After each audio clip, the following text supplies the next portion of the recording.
I'm Joe Graydon. And I'm Terry Graydon. Welcome to this podcast of the People's Pharmacy. You can find previous podcasts and more information on a range of health topics at peoplespharmacy.com. When people are facing the end of their lives, it's not unusual for them to have dreams and visions of deceased loved ones. This is the People's Pharmacy with Terry and Joe Graydon.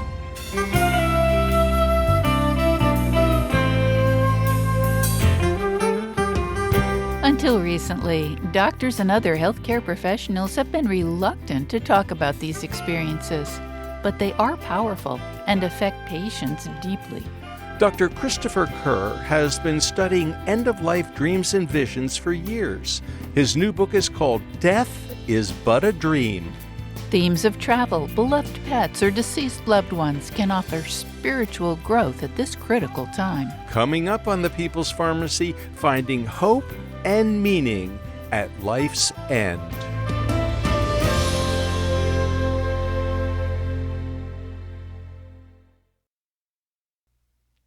In the People's Pharmacy Health Headlines, bird flu is getting worrisome. Initially, it seemed as if the H5N1 virus posed little, if any, threat to humans, but a third case reported this week suggests that the infection can now enter the lungs.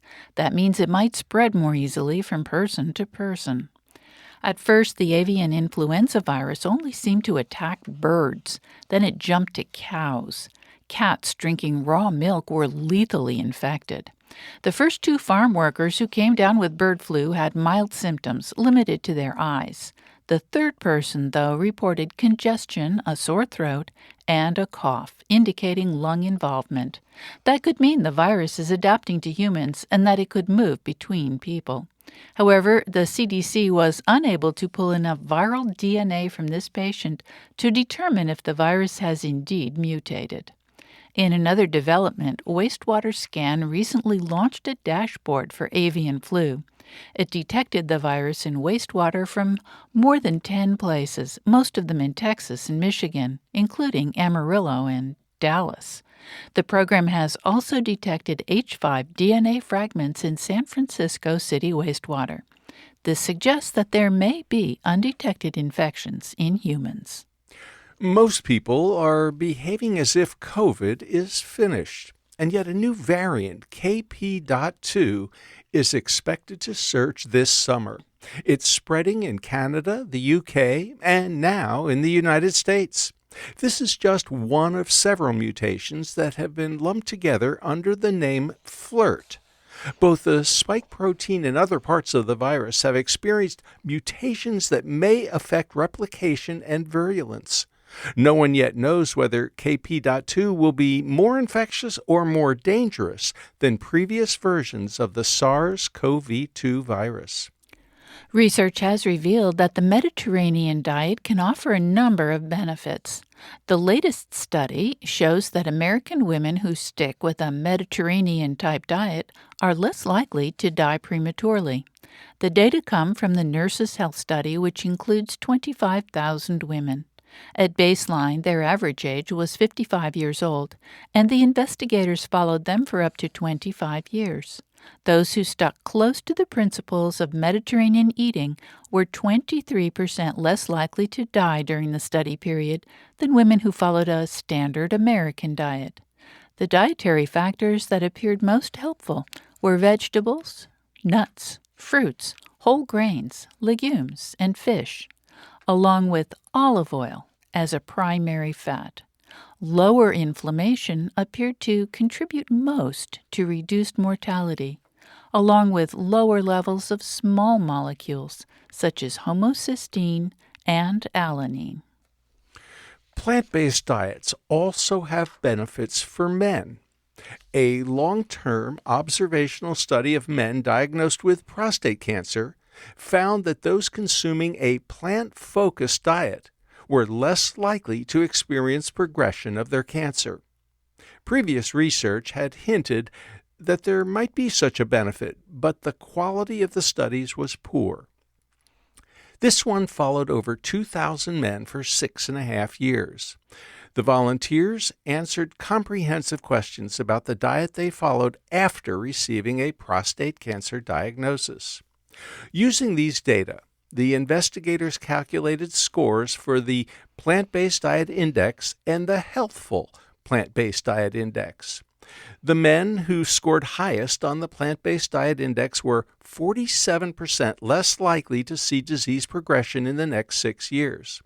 In those who had the highest Gleason scores, indicating an aggressive tumor, men with the highest healthful plant-based diet scores had a 55% lower risk of progression than those with the lowest scores. These were not vegan or strictly vegetarian diets, but they did focus more on plants, including vegetables, whole grains, fruits, nuts, seeds, and legumes. According to the scientists, higher intake of plant foods after prostate cancer diagnosis was associated with lower risk of cancer progression. These findings suggest nutritional assessment and counseling may be recommended to patients with prostate cancer. And that's the health news from the People's Pharmacy this week.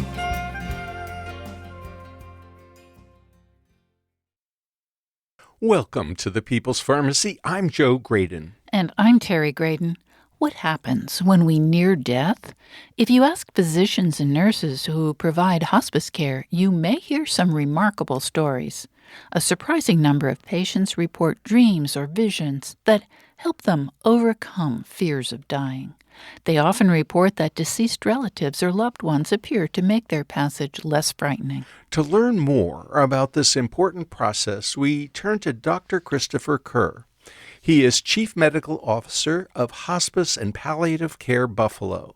Dr. Kerr and the research team at Hospice and Palliative Care Buffalo have spent years researching the impact of end-of-life experiences on hospice patients and their families. By understanding the nature of these experiences and the role they play in the dying process, Dr. Kerr and his team are working to improve the quality of hospice care in Buffalo and beyond. Dr. Kerr is author of Death is But a Dream, Finding Hope and Meaning at Life's End. Welcome to the People's Pharmacy, Dr. Christopher Kerr. Hi, thank you very much for having me.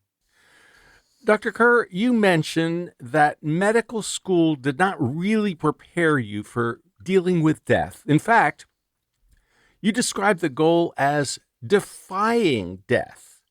I would humbly suggest that our entire culture discourages us from even thinking about death. Why do you feel that the topic of dying has, in your words, chosen or followed you throughout your life, personally and professionally? Well, I think as a culture, clearly we're an ageist society, and we're trying to defy natural process in a number of ways. As a medical culture, the science of medicine's clearly outstripped its art, and we're ever more enamored with acts of doing, the idea that there's always an answer. And quite frankly, we have a consumer-based society that also feels there's something you can do about a given problem. So we've created this illusion that death can be either denied or defied in ways that aren't true. In terms of my own story, it's true. Death kind of has followed me. As a child, I lost a parent, and I think that has its own unique effect and impact that's lasting. And as a physician, I ended up, through an odd series of events, being a hospice doctor, which was never my intention. Can you tell us anything about that odd series? Yeah, I was, I actually probably had an aversion to the dying process, and in training, you're actually in an odd way protected from it. When oftentimes as a resident, for example, when there was nothing more that we were doing to somebody, we withdrew. It's almost this form of institutional abandonment. We've kind of lost the oath, right? Which was to cure where possible, but to comfort always. And that wasn't necessarily true as you come along as a young physician. So I actually just hadn't learned just to be present at the bedside. For example, as doctors, 2 generations would have done. They met futility all the time. That didn't mean they abandoned the patient.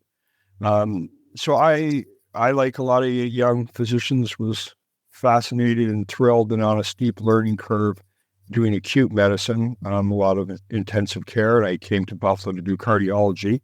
And I needed more money to support my family as a fellow, and saw an ad for a physician in the newspaper, of all places, for a hospice doctor. I remember thinking, what kind of place advertises in a newspaper for a physician? And really the question is, what sort of person answers the ad? But I did. And I wasn't here very long, and I just realized this is the most meaningful role I had ever played as a doctor. Well, I'd appreciate if you could describe your interaction with Nurse Nancy and a patient named Tom. You thought that the treatment you'd given him would extend his life, but Nancy said no. What was her reasoning? Well, by way of backdrop, hospice is actually a nurse-led movement. It was kind of a counterculture movement to traditional medicine that wasn't really doing a good job of bringing dignified and compassionate care to the dying. So the nurses kind of ran the show. I came in from the hospital to see these patients, and I was so used to, declaring that we were going to do something. I came in, it was hard. It was the AIDS epidemic, and he was dying from HIV, and a young man. And I thought, well, maybe if we gave him fluids and antibiotics, we could give him more time. And she didn't even look up. She just said, no, he's dying. I said, why? And she said, because he's seeing his deceased mother. And that was really my first, other than my personal experience, my first exposure professionally. And it was true. The nurses were using that prognostically to anticipate impending death. Was she right? She was dead on. And actually, what I said to her at the time was that I don't remember that class from medical school. And she said, well, I think you missed a few. And that was really part of my training from my non-physician colleagues in spiritual care and in nursing and social work, who the people who were really closer to the bedside had a better sense of the non-physical dimensions of dying. And we ended up doing a study based on that idea of being able to predict, and Nancy was right. Well, it sounds as though nurses and other hospice workers do have a sense that someone is getting close to the end of life. What are the signs? Well, we showed this in our first study. The overarching theme is that dying is this unique vantage point, and it causes reflection, and there's change in perspective and perception. There's life review, and all dying is progressive sleep. And as people kind of enter that phase of coming in and out of sleep or deeper sleep, they're often having these very intense inner experiences, whether you call them dreams or visions. And there's some very strong thematics, and the frequency of these events increases as people get closer to death. And we were able to prove that again and again and again, and with hundreds of patients. So what was kind of clinical lore, certainly in the nursing culture, was actually proven more scientifically. Dr. Kirk, can you describe some of those typical end-of-life dreams or visions, please? I mean, maybe you could share a typical story beyond Tom's story? Yeah, it's a couple of things have stood up. So what we did in our studies is we would interview people every day until death with a standardized questionnaire. So we took some methodology to this, and we found, nearly 90% of people reported at least one experience. As I mentioned, the frequency increases towards death. When we asked people to pick from a menu of topics, there were some themes that came out. Travel was common, pets were common. But most commonly, as you get closer, you're more likely to see people who you've loved and who you've lost. And what was interesting when we looked at level of comfort based on what they were saying, seeing the deceased was associated with the highest level of comfort. So it's this idea, as you get closer to dying, and you expect escalating psychogenic distress, they're actually increasingly finding comfort. And, in the kind of final analysis, what seems to happen is that these don't deny death, but they affirm life in some way. So it's not uncommon, for example, for A man maybe 95 years old and has lost his mother when he was 5. But he hears her voice. I love you. Smells her perfume. Feels her presence. So it's those sort of things that are very common. Now, I think that perhaps this is not a new phenomenon, even though we're just perhaps newly paying attention to it. Can you put these pre-death dreams and visions into some historical perspective? Yeah, it's a great point. So we've discovered absolutely nothing.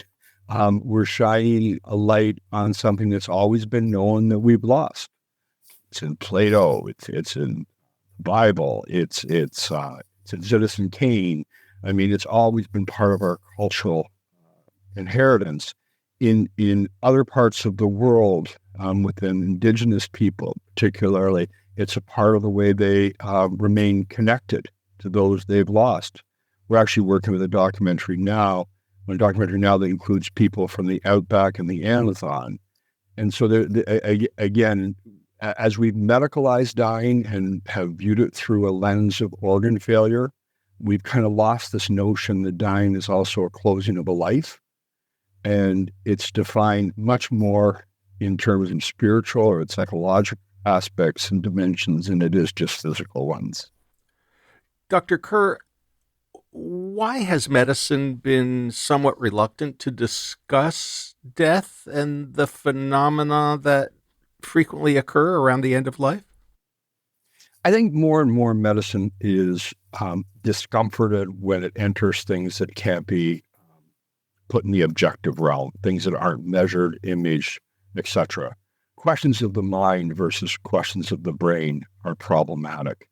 So I think it's easier, for example, to look at these states and say, well, they're confusional states. It's more and more we live in a concrete organ-based system. In fact, our whole mechanism of billing and subspecialty is based on biologic functions of organs. And so we see parts, but not necessarily the person. And not only do we have trouble with dying, we certainly aren't comfortable with understanding the experiencing of it. So I think it's dying's problematic. Then you add this idea that this is something that you can't image or measure, and that really it's not asking what we're seeing in front of us, but what that individual in the bed is experiencing. And I think death, by its own nature, we're all discomforted by it. So I think we're comfortable being sterile to it. And that's how we treat the dying, which is a shame because dying's isolating of itself. And I think inadvertently we make the patient maybe perhaps more lonely in the end. You're listening to Dr. Christopher Kerr, CEO and CMO of Hospice and Palliative Care Buffalo.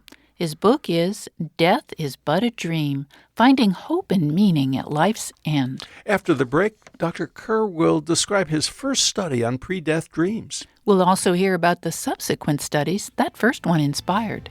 My mother wrote a short letter before she died that functioned rather like Dr. Kerr's patients' visions. How can health professionals support patients better as life draws to a close?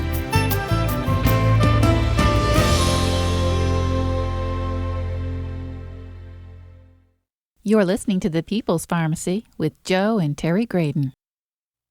This podcast is made possible in part by CocoVia, backed by 20 years of scientific research and the maker of the most proven and concentrated flavanol extract in the market today, Coco Pro Cocoa Extract.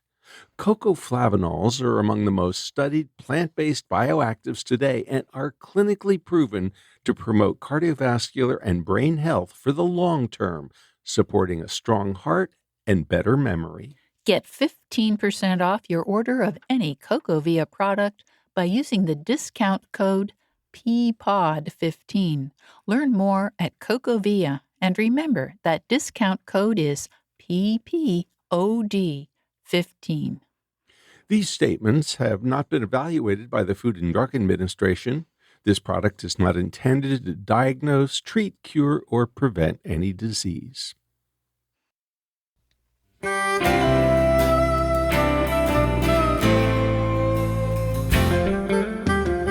Welcome back to the People's Pharmacy. I'm Joe Graydon. And I'm Terry Graydon. The People's Pharmacy is made possible in part by CocoVia dietary supplements. CocoVia Memory and Focus is a unique formula made with a special blend of ingredients that work together to promote attention and support long-term memory. It supports 5 areas of brain performance in one capsule. More information at cocovia.com. Some dreams and visions can be very comforting for people who are facing imminent death. In the past, healthcare professionals did not talk about these reports. They're surprisingly common, though. Today, we're learning about research into this phenomenon. What sorts of visions and dreams do people report? To learn more about the dreams and visions people experience as they approach death, we're talking today with Dr. Christopher Kerr. He has both an MD and a PhD and is Chief Medical Officer of Hospice and Palliative Care Buffalo. Dr. Kerr and the research team have spent years researching the impact of end-of-life experiences on hospice patients and their families. By understanding the nature of these experiences and the role they play in the dying process, Dr. Kerr and his team are working to improve the quality of hospice care. Dr. Kerr is the author of Death is But a Dream, Finding Hope and Meaning at Life's End. Dr. Kerr, you mentioned that you did a first study with a standardized questionnaire about what people were experiencing during their pre-death dreams. Does that imply there has been a second or a third study? And if so, can you tell us about them, please? Sure. We've probably done 7 or 8 publications to date, and these are university-approved studies. And the first one, we showed the characteristics of the phenomena. People were ruled out for confusion, so we screened them every day, and we looked at it as a process. The next questions were kind of interesting. We looked at some of the themes, like people were waiting for them. And then beyond that, we were really interested in this idea, this paradox of dying. So there's this notion of physical decline, of lessening, but this idea that there was spiritual or psychological growth. So we did a study using an inventory for what's called post-traumatic growth, the idea that within something negative like dying, there's also positive gain.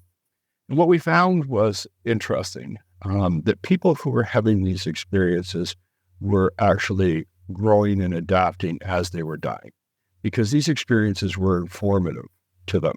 So they weren't just passive recipients to it. And people were doing this and gaining insights right into the very last days of life. And this is kind of consistent with what we see clinically, which is really kind of unexpected. If I were to describe somebody, just the notion of somebody dying, you imagine that, you project that this is a fear-ridden state. And yet so many of the patients that we care for aren't actually exhibiting signs of fear. They feel enlightened, they feel put back together, they feel the presence of love, and they even feel an odd hope, which is not necessarily for themselves, but for others who they're leaving behind. So it kind of inverted this idea of dying from something that's just this physical decay to this idea of being put back together or being made whole. I want to observe, based on our experience, that it doesn't require a lengthy period of dying for someone to do a reevaluation of that sort. Joe's mother died suddenly at age 92, and before she died, about 2 weeks before she died, she went into the hospital. She did have a cardiac condition that they were addressing, and Joe said to her as we left her one evening, "Well, Mom, in all these 90 years that you've been alive, what have you learned?"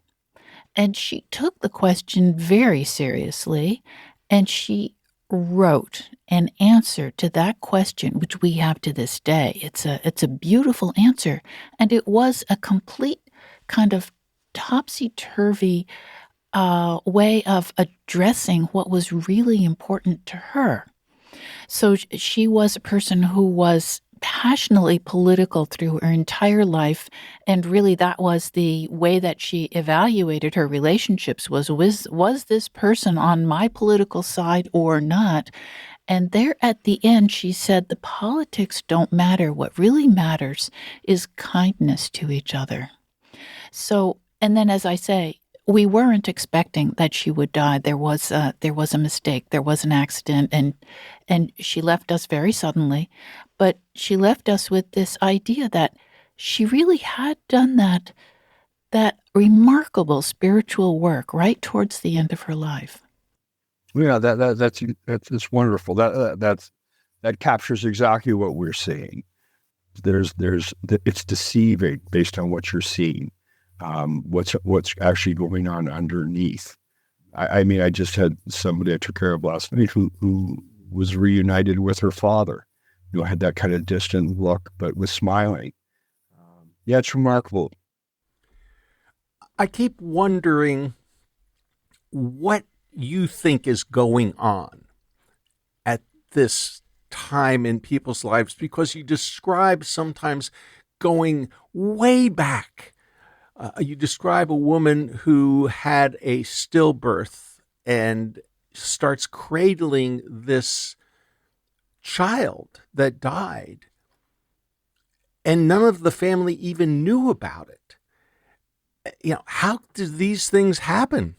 Yeah, that was Mary. We see that a lot for people who have lost children. And in that case, what happened was her four children didn't know what the reference was, Danny. And then her sister came in and explained that was the child she had lost before they were born. And we see this a lot. We've all been harmed. We have wounds for having lived, whether it's loss, whether it's regret. We carry things. And what's stunning is that you have these kind of psychic life injuries. We see this, for example, with veterans with PTSD.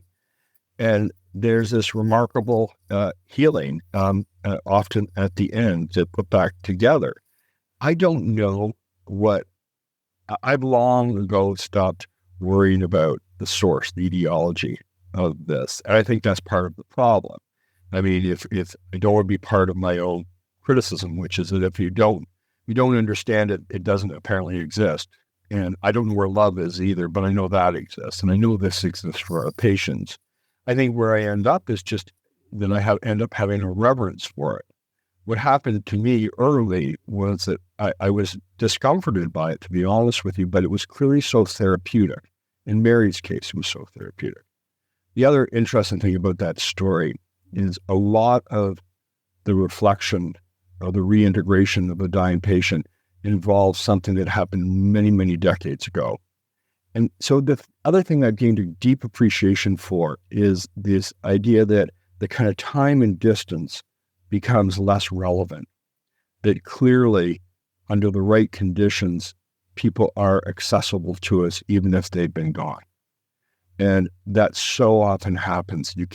Somebody will say, well, I can't believe what they're recalling from childhood or from an early loss, but it comes back. And the way I kind of think of it, it's like if you're going along driving and you hear an old song from high school, and all of a sudden you're flooded with details in memory that you might not have had access to otherwise. Something happens in dying where people become introspective and reflective and are really remembering the best parts of having lived.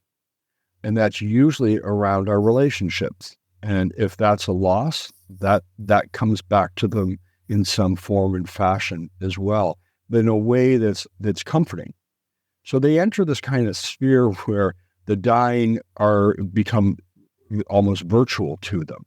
And when we ask people, the whole notion that we call these dreams is problematic because they're often emphatic that no, this was a lived experience, a memory, this wasn't necessarily a dream. It's the only reference point we have, so we use it. But in our studies, we asked them to gauge on a 0 to 10 scale how real it was, and 10 being most real. And the number chosen is almost always 10. Wow. That is so incredible. Dr. Kerr, I wonder if you could share with us how your colleagues and medicine in general has responded to your research? Um, Not well. It's a great story. This research grew out of my frustration in trying to teach young doctors, and I just trying to let them let go of their criticism and just respect the patient's perspective, right? And the retort was always, well, there's no evidence for this. And of course, it's always been written about, but not in a medical context. So that's why we did the study. And so we published it for a medical audience, and basically it was the sound of crickets. But what's interesting is it seeped out into the non-clinical world, and it's gone through major media around the world and continues to this day. We don't go a couple of days without hearing from somebody from somewhere. So there's this interesting inversion between the people who provide the care and the people who receive the care. A lot of my physician colleagues do understand it. For example, in oncology, they see it all the time. The people who really understand it, though, tend to have been the people who've experienced it. Once you've seen it, that's it. One of the things we did that was smart was we knew people would think that these were feeble-minded or confused patients, so we filmed an awful lot of them. And really, that once you've seen it, you're pretty much understand. And these people are not at all confused, is that correct? Oh gosh, no, not at all. Some are on no meds, the same meds they've been on forever. Some are living alone.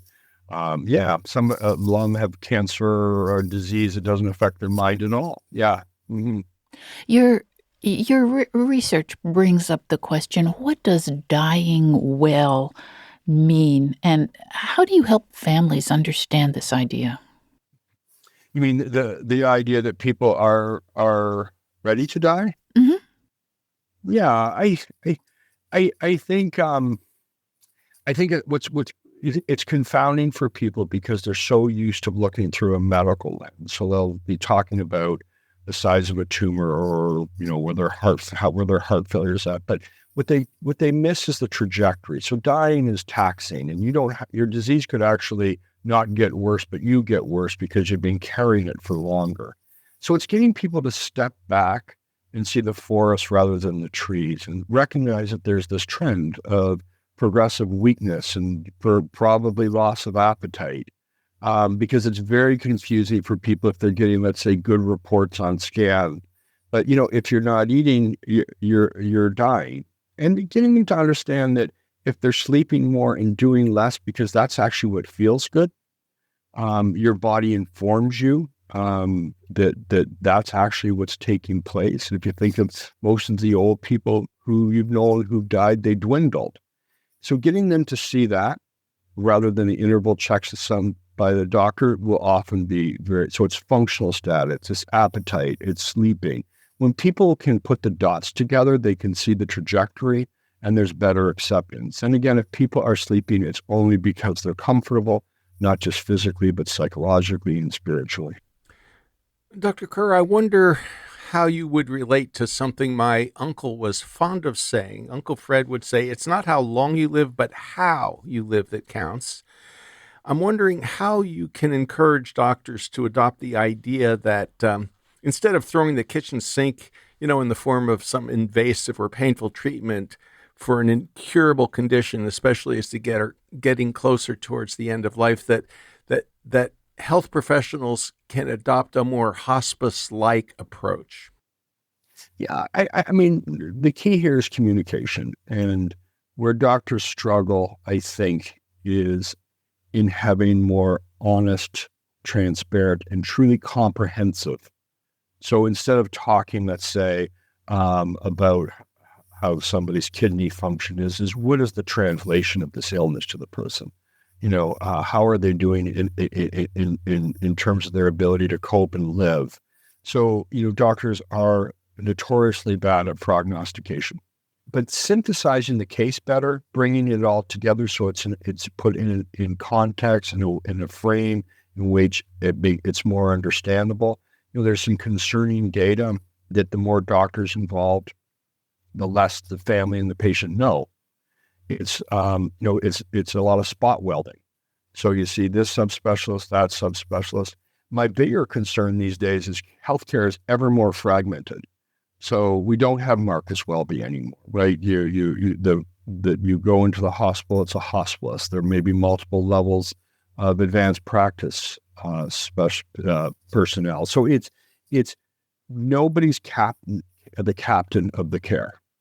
So I think if we got more and more in that direction where there's full and complete ownership, I'm not so sure the way healthcare is evolving with an emphasis on efficiency rather than value, that's going in the right direction. But I think what is changing is the patient and the family self-advocating.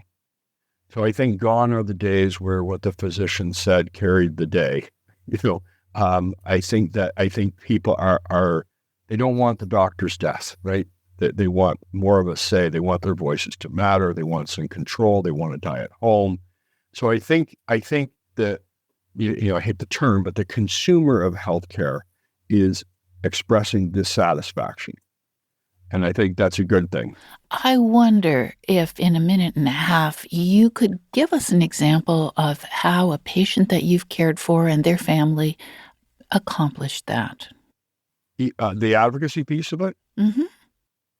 Yeah, I see it all the time. I had a case recently where they had gone to multiple appointments and they were receiving tidbits of information that left them with hope. The interval between visits was too long. The doctor, in one case, talked about the fact that the tumor hadn't changed on image, and I'll see you in 30 and 60 days. What wasn't acknowledged, which is fascinating, was that the patient who was ambulatory actually had to use a wheelchair to come in. What wasn't acknowledged was that the person's appetite had dwindled to about 25% of baseline, that the person wasn't able to sleep well because of some distress and some nausea and pain. So that what got evaluated was and acknowledged was the state of the disease, but not the body hosting the disease. So what happened was eventually the one daughter happened to talk to another colleague and said, this is great. Everyone's now optimistic for the next appointment because the disease is progressing. But, dad's not really eating much. And so then there was a secondary discussion. We had a family meeting. This is in palliative care upstream of hospice. And we put together all the data points. Okay, so he's sleeping, 18 to 24 hours. Okay, so he's down to 25% and there's weight loss with that. And then we said, well, that's actually what dying looks like. And that's a very, very different discussion than say, see you in 60 days and we'll take another picture. That's contextualizing his actual state of existence rather than looking at an element of illness. You're listening to Dr. Christopher Kerr, CEO and CMO of Hospice and Palliative Care Buffalo. His book is Death is But a Dream, Finding Hope and Meaning at Life's End. After the break, we'll hear about dreams that make people feel at peace. Sometimes those dreams are frightening. How do people deal with them? What has Dr. Kerr learned from his work with children who are near death? How does his work affect patients' families? A World War II veteran had terrifying dreams of his experience on D-Day. How did they finally resolve to help him?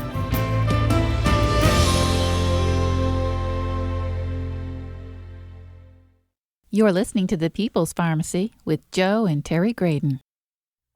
This podcast is brought to you in part by the People's Pharmacy and our exclusive line of magnesium-rich roll-on deodorants, crafted with years of expertise and community feedback.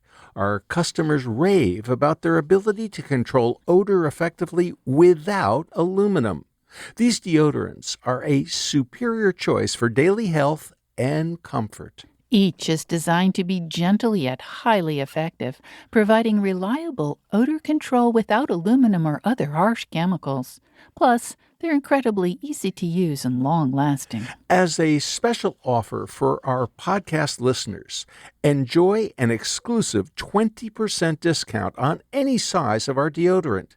Choose between the handy 2-ounce scented or unscented varieties, or the economical 3.38-ounce unscented version. Simply visit the body care section in the store at peoplespharmacy.com and enter the promo code POD20, that's POD 20, during checkout to redeem your discount.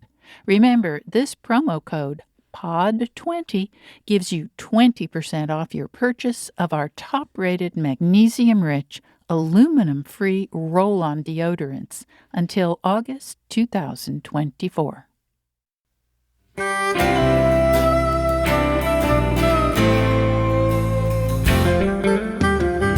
Welcome back to the People's Pharmacy. I'm Joe Graydon. And I'm Terry Graydon. The People's Pharmacy is made possible in part by CocoVia dietary supplements. CocoVia Cardio Health is offered in both convenient capsule and powder formats, with each serving containing 500 milligrams of cocoflavanols to support heart health. More information at cocovia.com. We're talking about the dreams and visions many people experience at the end of life. Are the visions lucid dreams, or are people actually awake and seeing old friends or relatives? That's a question researchers have yet to answer. Today, though, we are learning how investigators are analyzing these experiences. We're talking with Dr. Christopher Kerr, CEO and CMO of Hospice and Palliative Care Buffalo.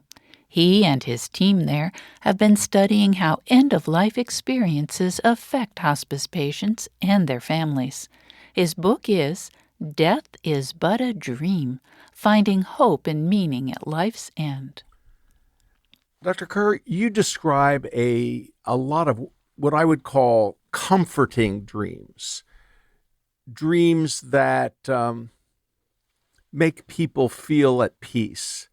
But you also mention that some of the dreams are frightening. Can the frightening dreams ever help in some way?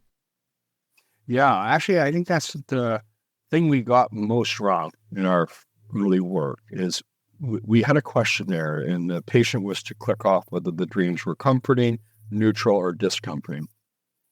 The implication on the surface was that discomforting was necessarily only negative to the patient, and it couldn't have been more wrong.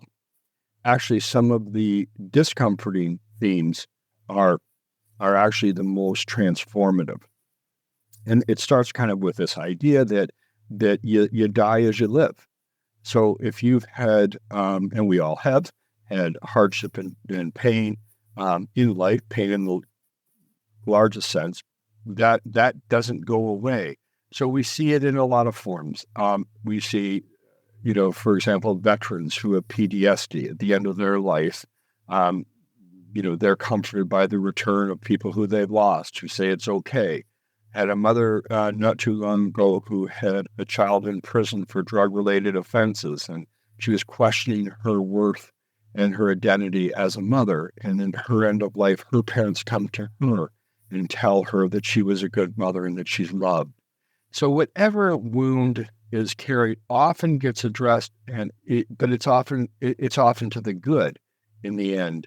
In almost all cases, it's very hard to die if you can't sleep. And it's very hard to sleep if not only if you're in physical pain, which everybody understands intuitively, but also if you're burdened, if you've got psychological grief, pain. And so sometimes these events allow people to process in a way, to bring closure in a way, to heal in a way that lets them sleep and die comfortably. The people we've been talking about so far have been older. You did mention Tom, who was a young man, but they've all been adults. Fortunately, it doesn't happen too often, but sometimes children do die. I wonder if you can tell us what you've learned from your work with children who are near death. Yeah, it's been an interesting journey. So we have one of the largest pediatric palliative care clinics in Buffalo. So we take care of about 130 kids a day. And I have over the years got involved mostly on the symptom management side and quite frankly was always less comfortable with children. It just wasn't my background. And what we've learned, and we published a case series on these children, is they experience these inner processes as well, but often in almost more creative and more accessible ways. For example, they often become self-informed. So one of my concerns was, how do you talk to a child about their changes, about impending death? And what I have found in many cases is they're already informed by the processes that they're going through when their eyes were closed. And it's remarkable. They often may not have known an adult who has died. So who comes for them? And in many instances, we've had children have very comforting dreams of animals, because they don't make the same distinction between the animal and the human world. And even if it wasn't their pet, it may have been a neighbor's or a grandparent's, but invariably the pet returns to them in health. And the message is always the same. And they've actually used almost the exact expression, I'm loved, I'm not alone. And it's remarkable. So they don't leave us. I don't feel that they don't give a sense that they leave us alone, that they're in company and that they're okay. That must be comforting for parents who are facing this situation. Can you tell us about 13-year-old Jessica? Yeah, so that was a really interesting case, and that's a young lady who's on film. She was towards the end of her life, and she was one in particular I didn't know how to bring her. She was only 13, and but she'd been having dreams all along.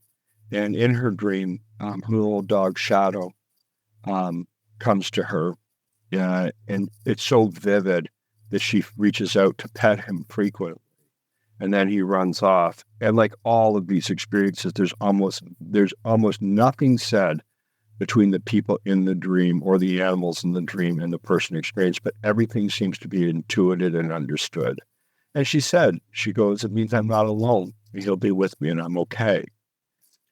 Her other great fear was this. She was raised by a single mom, and the question was, who was she? Because she was still a very dependent child without her mother. And this is interesting because she had this dream but kept it from her mother, not wanting to upset her mother. And I always think it's so fascinating when children go above and withhold and try to protect the people who are going to go on. And what she dreamt about was her mother's friend who had died. And in her dream, she's walking by her mother's room and she sees this friend adjusting the curtains in her mother's room. And she took that again to mean that she's there for her as a mother figure. And her mother had always described her in heroic terms, and that she felt she was like her too. So there was an identity and relatability to her. And what's fascinating is the comfort, of course, that it brought to her mom, knowing that she was with others. I'm wondering how your work has affected patients' families, because it seems like this is a really tough time. You work in palliative and hospice, and it would seem that your book has probably made a big difference for a lot of families who are facing so much pain and uncertainty. Yeah, I mean, one of the beautiful tenets of hospice care is the unit of care is never just the patient, but those they love. And of course, how people leave us absolutely it leaves an impression that's lifelong. So how you recalled, for example, your mother's expressions at the end of her life linger to this day. So it matters greatly. And we've done a series of studies with about 750 bereaved family members. And what we found is really best summed up by saying what's good for the patient is also good for their loved ones. You either see dying as empty and without any redeeming qualities, or you see it life affirming and enriched in love. So we just have amazing examples of that. We've also used an instrument that measures grief processing, and people who are witness to these actually measurably process loss differently. They remember in ways that are healthier. They carry on in ways that are healthier. So it matters tremendously. You also tell a story about a World War II veteran who had a really challenging time during the Second World War. He was fairly young, I think about 17 years of age, and he was involved in one of the big battles where he had to bring his soldiers and colleagues to the beach through some really devastating challenge. How was his end of life experience comforting? Yeah, it's a remarkable story. It's one of those stories, recalling you kind of get a shiver up your spine. You almost had to be there, but he was an interesting man. He was from Texas, and his name was John Stinson, and he was 17 when he went to war, and he was on the USS Texas, and they were invading, I believe it was Normandy, was the beaches, and he actually wasn't on a ship that was deploying. They saw a group of soldiers who were trapped under an escarpment, and they were getting shot. And so they sent a rescue boat. So he was on that boat, and the horror was indescribable. The water was red. They had to almost make triage decisions who was savable and who wasn't as they brought them from the shore to the ship.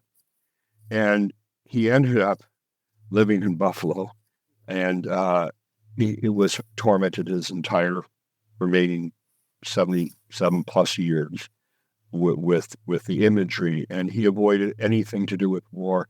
He was very quiet about it. He never went to the Legion, avoided the parades, anything like that. It was haunted.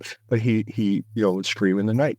And so his wife was well aware of his suffering. His 3 children worked. He kept them all very quiet. They knew he just not to approach them on this.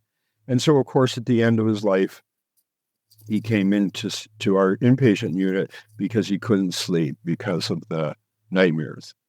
And they were vivid. He was yelling and fighting. And he was in our study. And then, of course, one day he would go in and said, "How did you sleep?" He goes, "I slept well, finally." And when he was doing the survey, he had 2 types of dreams. The one was a comforting dream, and he got to relive the day he got his discharge papers, which obviously, is his ticket to continued life. The other dream was a neutral dream, and he had such enormous survivor's guilt. And in this dream, what happened was the soldiers came to him and said, "Now we're going to come for you." And that allowed him to sleep. And again, he slept, and he died peacefully within a week. Dr. Kerr, your work really has been a revolution in the treatment of dying. And it probably will help patients and their families move through the loss of a life. That certainly is the hope. In addition, what do you hope to see in the future? In terms of this work, Yeah. I think we're asking better questions. So I think what I would like to know, the studies we're embarking on are okay. So these experiences occur. What is the effect of those? How does that change your view of dying? What lays beyond? How does that impact your religious convictions? Those sort of things. So understanding the translational piece of it. What does it mean to the individual? What's fascinating is unlike near-death experiences and that sort of thing, patients don't wake up from these and require analysis or interpretation. There's no weird metaphor. If you see somebody you've loved and lost, their return just is what it is to you. But I don't know what else goes on, because I'm so curious at this idea that the fear of dying seems to dissipate as life is affirmed. And kind of digging deeper on that, I think it's really important. And Dr. Kerr, what would you like to see your medical colleagues learn from your work? I think a few things. I think is one to at least acknowledge that this is an occurrence and give it permission or space to be acknowledged. There's some data that suggests that patients withhold disclosure for fear of ridicule. So I think some normalization of it is really, really important. And I think, going beyond just the physical modalities of care to acknowledge that there's an experiential aspect that actually is much larger and richer than the physical dimension. And that there's a role for doctors, and that we can't be participants in abandonment. When patients are no longer curative, that they still continue to be our patients, and there's a role for presence and for the tenet of non-abandonment. And Dr. Kerr, how has your research, how your work affected you personally? I've been so disciplined on just looking at pre-death without extrapolating, because one of the problems of this work is that it can easily go towards the paranormal and the religious and the afterlife, etc. And we just want to look at dying as a mystery to itself and really just translate the patient's words. So without editorializing. But I think, honestly, after all these years, I think there's a more hopeful story. I certainly believe that those we've loved, that those bonds exist, and whether they left us 90 years ago, they're still accessible, they're proximate, they can be felt, and that they can still matter. I think that's wonderful. So there's some kind of weave that goes through life, whether we recognize it or not. To be honest, I'm a cancer patient. I'm doing well, but I've certainly, had to face the idea of mortality, and I'm as scared as the next person. Mostly because, I have lives that are dependent on me. But when I think of the actual process of dying, I'm less fearful. I'm not. I can honestly say I'm not. That's not a fear-laden process when I think of it. But yeah. But I think there's a more hopeful story. Dr. Christopher Kerr, thank you so much for talking with us on the People's Pharmacy today. Thank you very much for having me. You've been listening to Dr. Christopher Kerr, CEO and CMO of Hospice and Palliative Care Buffalo. Dr. Kerr holds both an MD and a PhD. His research team at Hospice and Palliative Care Buffalo has spent years researching the impact of end-of-life experiences on hospice patients and their families. By understanding the nature of these experiences and the role they play in the dying process, Dr. Kerr and his team are working to improve the quality of hospice care in Buffalo and beyond. Dr. Kerr is the author of Death is But a Dream, Finding Hope and Meaning at Life's End. His website, drchristopherkerr.com. Lynn Siegel produced today's show. Al Wodarski engineered.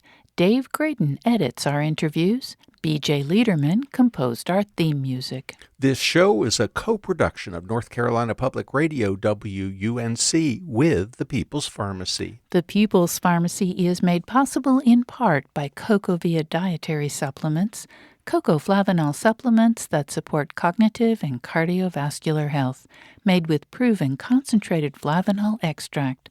More information at cocovia.com. Today's show is number 1388. You can find it online at peoplespharmacy.com. That's where you can share your comments about today's interview. You can also reach us through email, radio@peoplespharmacy.com. Our interviews are available through your favorite podcast provider. You'll find the show on our website on Monday morning. At peoplespharmacy.com, you can sign up for our free online newsletter to get the latest news about important health stories. When you subscribe, you also have regular access to information about our weekly podcast, so you can find out ahead of time what topics we'll be covering. In Durham, North Carolina, I'm Joe Graydon. And I'm Terry Graydon. Thanks for listening. Please join us again next week.